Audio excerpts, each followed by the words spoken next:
அடுத்ததாக நாம் புதிதாகிறதுனால என்ன காரியத்தை கொடுக்கிறார்? சுகம், பெலன், விரைவாகிறது. சுகம் என்றால் என்ன? ஹோல்னஸ், முழுமை. நம்முடைய வாழ்க்கையில ஒரு முழுமையை பரிசுத்த ஆவியானவர் கொடுக்கிறார். கென்னத் ஹேகின் என்கிற ஒரு ஊழியக்காரர் வயசா இருக்கும் பொழுது ஒரு நாள் அவருடைய சரீரம்லாம் நடுங்குச்சு. அப்ப பிசாசு கிட்ட சொல்றான், பாத்தியா உன் சரீரம்லாம் நடுங்குது, உன்னால ஏதாவது செய்ய முடியுமா அப்படின்னு பிசாசு சொல்றான்.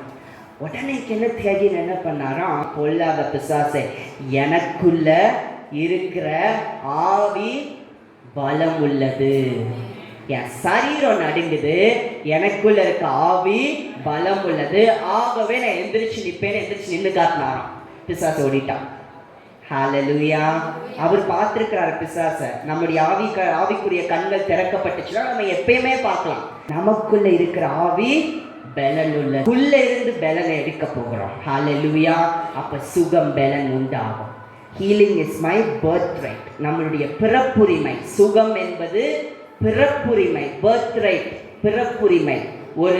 ஒரு பெரிய ஒருத்தருக்கு ஒரு குழந்தை பிறந்துச்சுன்னா அந்த குழந்தைக்கு அவங்களுடைய சொத்து எல்லாம் கொடுக்கப்படணும். அந்த குழந்தை இருக்குன்ட்டே இருந்துச்சுன்னா அப்படியே இருக்கும். என்ன பண்ணணும்? அதை போய் சுதந்திரிச்சு அனுபவிக்கணும். உங்களுக்கு ஆண்டவர் சுகத்தை கொடுத்துட்டாரு, நீங்க என்ன பண்ணணும்? அதை போய் சுதந்திரிக்கணும். யோவான் 5:1-3:3-8 இதை வாசிச்சு பாருங்க. அப்புறமா உங்களை ஆண்டவர் மீண்டும் பிறக்க வைத்திருக்கிறார். தேவனால் பிறந்தவர்கள், born of God. யாரால பிறந்திருக்கிறோம்? தேவனால பிறந்திருக்கிறோம். அப்ப ஒரு தடவை அம்மா வயிற்றுல இருந்து பிறந்தோம், அடுத்தது தேவனால இப்ப பிறந்துட்டோம். தேவனால பிறந்துட்டா நமக்குள்ள பலவீனம் இருக்கணுமா, இருக்கக்கூடாதா? கூடாது, வெளியே துரத்திடணும். நமக்குள்ள சுகவீனம் இருக்கணுமா, இருக்கக்கூடாதா? கூடாது, வெளியே துரத்திடணும். அதைத்தான் நம்ம வாசிச்சோம். ஏசாயா 53:5 குணமாகிறோம். 1 பேதுரு 2:24 குணமானோம். 2 வசனம் வாசிக்க போறோம், எல்லாரும் வாசிக்கணும். ஏசாயா 53:5, ஏசாயா 53:5 எல்லாம் சேர்ந்து வாசிக்க போறோம். நம்முடைய மீறுதல்களின் நிமித்தம் அவர் காயப்பட்டு, நம்முடைய அக்கிரமங்களின் நிமித்தம் அவர் நொறுக்கப்பட்டார். நமக்கு சமாதானத்தை உண்டு பண்ணும் ஆக்கினை அவர் மேல் வந்தது. அவருடைய தழும்புகளால் குணமாகிறோம். அவருடைய தழும்புகளால் குணமாகிறோம். நல்லா ஞாபகம் வச்சுக்கோங்க, சரிங்களா? இப்ப அப்படியே புதிய ஏற்பாட்டுக்கு வாங்க. 1 பேதுரு 2:24. 1 பேதுரு 2:24. நாம் பாவங்களுக்கு செத்து நீதிக்கு பிழைத்திருக்கும்படிக்கு அவர் தாமே தமது சரீரத்திலே, நல்ல கவனிங்க, நம்முடைய பாவங்களை சிலுவையின் மேல் சுமந்தார். அவருடைய தழும்புகளால் குணமானீர்கள். ஏசாயால என்ன வாசிச்சோம்? குணமாகிறோம். அப்ப புதிய ஏற்பாட்டுல என்ன வந்துருச்சு? அப்போ நீங்க குணமாயிட்டீங்களா? ஹல்லேலூயா. அதுக்காக தான் இயேசு மரித்து உயிர்த்தெழுந்தார். சொல்லுங்க, எனக்காக தான் இயேசு மரித்து உயிர்த்தெழுந்தார். நான் அவருடைய தழும்புகளால் குணமாகிறோம் இல்ல, குணமாயிட்டேன். சொல்லுங்க, குணமாயிட்டேன். அப்புறம் ஏன் இன்னும் உங்க சரீரத்துல வியாதி இருக்குன்னா, ஆவியிலிருந்து பேச ஆரம்பிக்கணும். வியாதி வரதான் செய்யும், ஆனா நீங்க என்ன சொல்லணும்? பேசி துரத்திடணும்.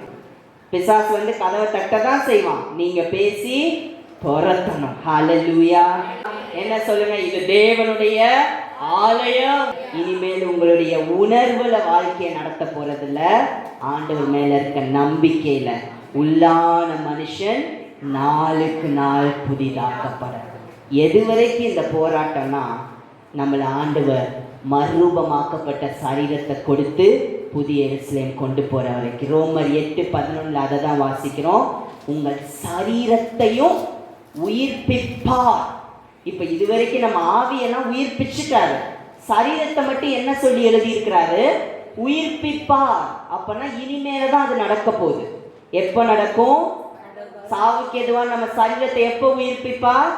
பரலோகத்துக்கு போகும்போது மறுரூபமாக்கப்பட்ட சரீரத்தை கொடுப்பார். நம்முடைய சரீரம் தேவனுக்குரியது, நம்முடைய ஆவி தேவனுக்குரியது. நம்முடைய ஆத்துமா தேவனுக்குரியது. இதையே நீங்க உங்க வாழ்க்கையில செஞ்சு கொண்டே இருங்க. மேல் கூரையை பிரிச்சு என்ன பண்ணாங்க? ஏசப்பா முன்னாடி இறக்குனாங்க திமிர்வாத காரணம்.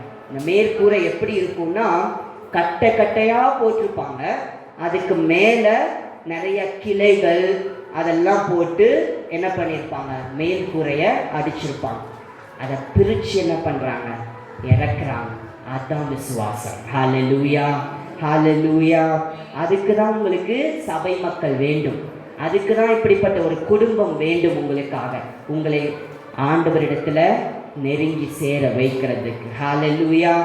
அப்ப நம்முடைய மனசு புதிதாகும் பொழுது, நீங்க நீர் பாய்ச்சலான தோட்டத்தை போல உங்க மனசு புதிதாச்சுன்னா என்னென்ன காரியங்கள் நடக்கும்? ஒன்று, விருப்பங்கள் புதிதாகும். உங்க விருப்பமே மாறிடும் வாழ்க்கையில.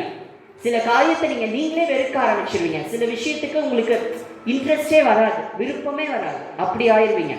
ஏன்னா உங்க விருப்பமே புதுசாயிடுச்சு. உங்களுடைய விசுவாசம் வாழ்வாகும். மூன்றாவதாக சுகம், பலன், விரைவாகும். ஹல்லேலூயா.